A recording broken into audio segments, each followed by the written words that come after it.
আজকে এমন একটা জিনিস আপনাদের দেখাবো, আপনারা কখনো খাইছেন কিনা জানাবেন।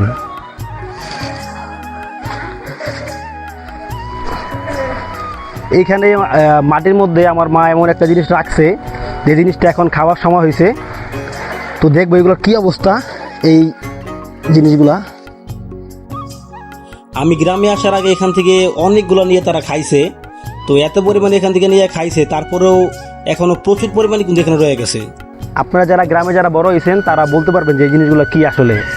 তো এই জিনিসগুলো আমরা এখন এখান থেকে তুললাম, এগুলো এখন কাইটে তারপরে খাবো এবং আপনাদের দেখাবো এগুলোর ভিতরে কি আছে।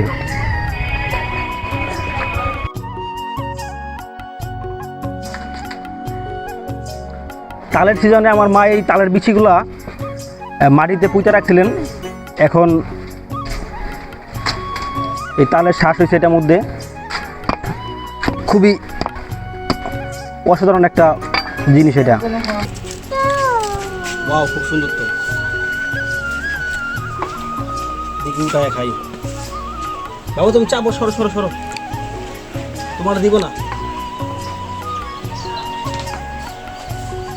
দেখতে খুবই সুন্দর, খাই দেখি কেমন। সেই ছোটবেলা খাইছিলাম, এরপর আর খাই নাই। অসাধারণ। লাইক দাও, খাও খাও, আমুদ দাও। আহা, পড়ে গেল। অনেকগুলো খাইছি, যে এগুলো সব খাইছি, খাওয়া শেষ। এখনো এতগুলো আছে, আবার ওই দেখেন ওইখানে আরো অনেকগুলো আছে। এগুলো মাত্র উঠানো হয়েছে।